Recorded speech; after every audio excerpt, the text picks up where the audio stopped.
Assalamualaikum warahmatullahi wabarakatuh. Berjumpa kembali di channel ini. Salam sejahtera untuk kita semua, Bapak Ibu guru di mana saja berada. Terutama ini rekan-rekan honorer yang akan ikut seleksi P3K di tahun ini. Berikut kita akan bahas Bapak Ibu sekalian terkait dengan sistem perangkingan seleksi P3K 2024 ini. Benarkah ini hanya formalitas? Namun sebelumnya kepada Bapak dan Ibu yang baru bergabung di channel ini atau yang belum mendukung channel ini, mohon bantuannya Bapak Ibu sekalian untuk mendukung channel ini dengan cara subscribe dan aktifkan loncengnya untuk mendapatkan informasi-informasi terbaru dari channel Profesi Guru. Iya, pasca dikeluarkannya Permenpan nomor 348 terkait dengan juknis pelaksanaan seleksi P3K untuk guru, jelas Bapak Ibu sekalian di sini kita melihat bagaimana kemudian pelaksanaan seleksi P3K 2024 untuk guru. Mana salah satu poin utamanya adalah tidak adanya passing grade. Artinya yang paling menentukan ini Bapak Ibu sekalian dalam kelulusan P3K 2024 ini adalah kategori, ya. Ini yang menjadi poin utamanya. Dalam seleksi P3K 2024 ini, kunci kelulusan Bapak Ibu sekalian tentunya adalah formasi. Itu yang menentukan. Mana formasi dalam suatu daerah nantinya akan dibagi-bagi per jurusan atau bidang studi.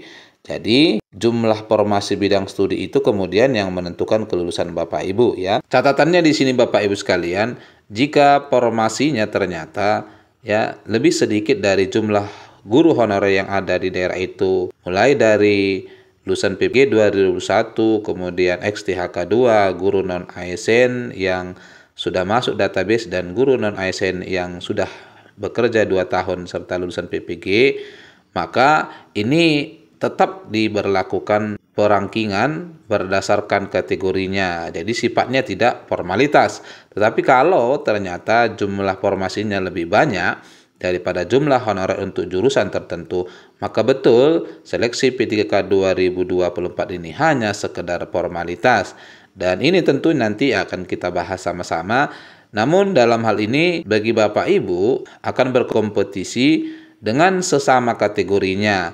Dengan adanya 4 kategori guru yang bisa mengikuti seleksi P3K 2024 ini, maka sesama kategori itu masih tetap akan bersaing apabila kemudian jumlah formasinya itu lebih sedikit dari jumlah guru honorernya. Dan ini tentunya yang akan kita bahas.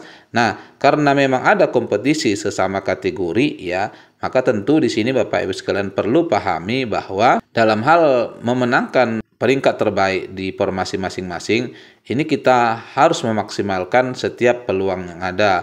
Terutamanya untuk rekan-rekan non-ASN yang sudah masuk database, yang sudah memiliki Serdik, maka ini akan diakui nilai kompetensi teknisnya sempurna, ya, 450, sehingga Bapak Ibu cukup ini memaksimalkan di kompetensi sosial kultural dan wawancara serta manajerial.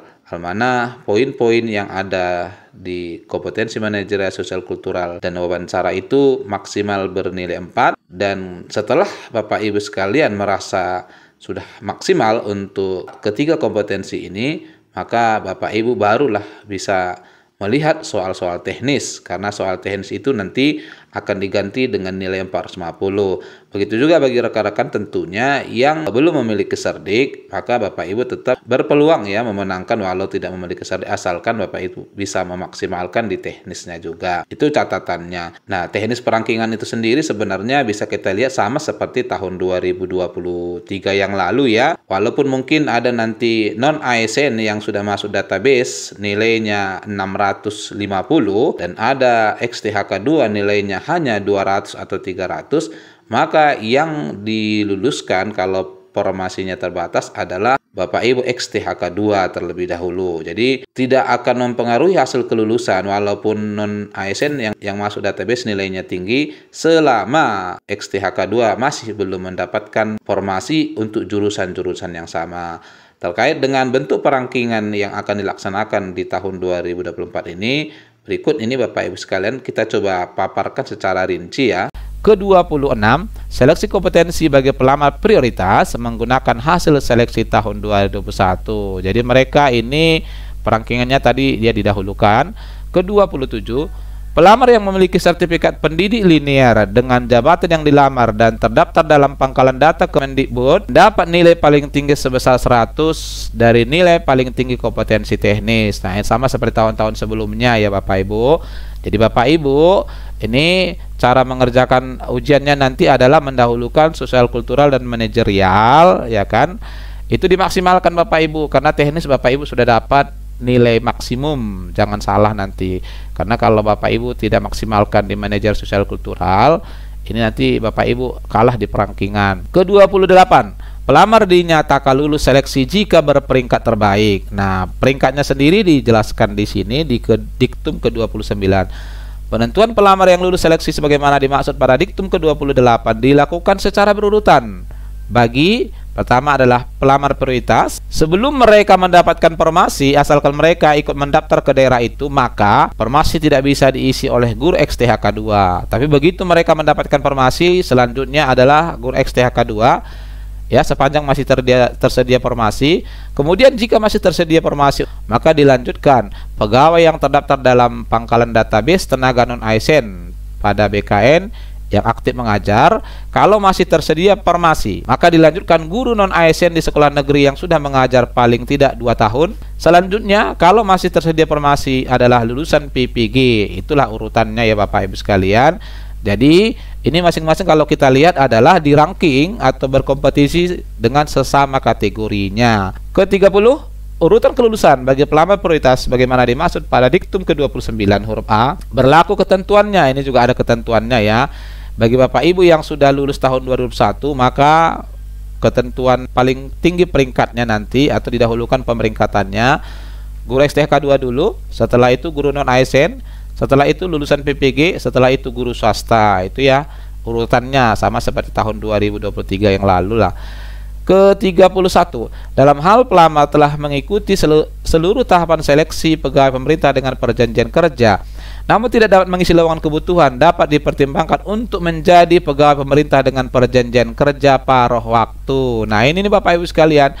Jadi sudah disiapkan ya, di sini dijelaskan bila Bapak Ibu udah ikut semua seleksinya, tapi Bapak Ibu tidak memenangkan formasi. Nah, Bapak Ibu dapat dipertimbangkan, cuman bahasanya di sini dapat dipertimbangkan.